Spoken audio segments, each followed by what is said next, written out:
राग के समान अग्नि नहीं, द्वेष के समान शत्रु नहीं, पंचस्कंद सदृश दुख नहीं, निर्वाण सदृश सुख नहीं। ये आग बाहर नहीं, मन के भीतर जलती है। जब मन किसी वस्तु, व्यक्ति या भावना से अत्यधिक जुड़ जाता है तो वो राग बन जाता है। राग का अर्थ है मोह, आसक्ति और चाह। ये चाह मनुष्य को शांत नहीं रहने देती। वो बार बार सोचता है कि ये मुझे मिल जाए, ये मेरा हो जाए, और जब ये नहीं मिलता तो वही राग दुख का कारण बन जाता है। राग की आग जितनी जलती है, मन उतना ही बेचैन होता जाता है। ये आग धीरे धीरे मन की शांति को भस्म कर देती है। जो व्यक्ति इस आग में जलता है वो कभी संतुष्ट नहीं रह सकता। उसका मन हमेशा कुछ पाने की दौड़ में लगा रहता है। बुद्ध कहते हैं, जो व्यक्ति इस राग की ज्वाला को बुझा देता है वही जीवन का असली सुख जानता है। बुद्ध आगे कहते हैं, द्वेष के समान कोई शत्रु नहीं। द्वेष का अर्थ है नफरत, जलन और क्रोध। ये वो विष है जो धीरे धीरे आत्मा को नष्ट करता है। जिस व्यक्ति के मन में द्वेष रहता है वो कभी शांति का अनुभव नहीं कर सकता।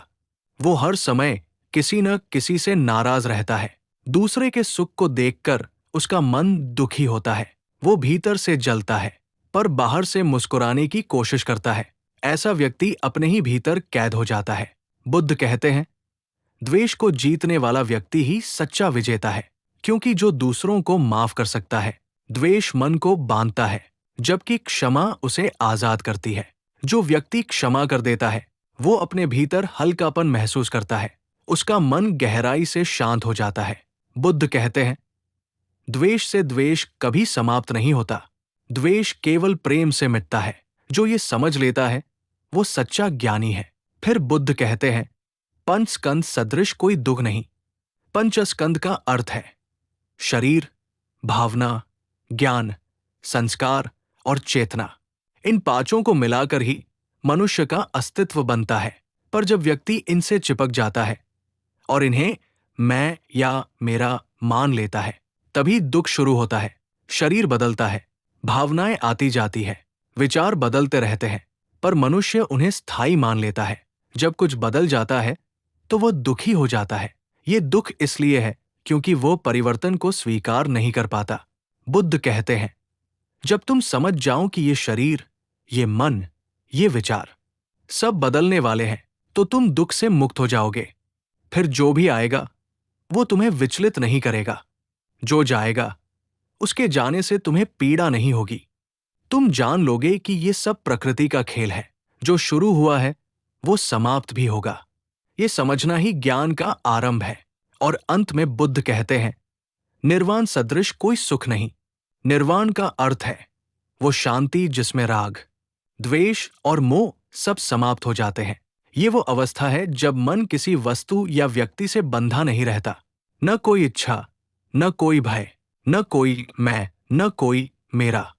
बस एक गहरी, स्थिर और निर्मल शांति। ये शांति बाहर से नहीं मिलती, ये भीतर से जागती है। बुद्ध कहते हैं, जब मनुष्य अपने भीतर की आग को बुझा देता है, जब वो नफरत के बंधन को तोड़ देता है, जब वो अपने शरीर और मन को असली सुख न माने, तब वो निर्वाण को प्राप्त होता है। निर्वाण का सुख किसी भी सांसारिक सुख से बड़ा है। ये वो सुख है जो न समय से मिटता है, न परिस्थितियों से बदलता है। ये स्थायी है, शुद्ध है और अनंत है। जो व्यक्ति इस अवस्था में पहुंचता है वो न किसी से ईर्ष्या करता है, न किसी से वैर रखता है। वो सबको प्रेम से देखता है। उसके लिए मित्र और शत्रु में कोई भेद नहीं। वो जानता है कि हर प्राणी अज्ञान से बंधा हुआ है और सब अपने सुख की खोज में है। वो सबके लिए करुणा रखता है। बुद्ध कहते हैं, राग से बचो क्योंकि वह जलाता है। द्वेष से बचो क्योंकि वह बांधता है।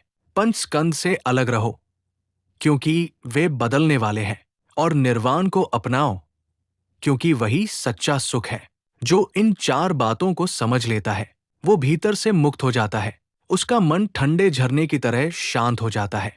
वो हर हाल में प्रसन्न रहता है क्योंकि उसे पता है सच्चा सुख बाहर नहीं बल्कि भीतर की नीरवता में है।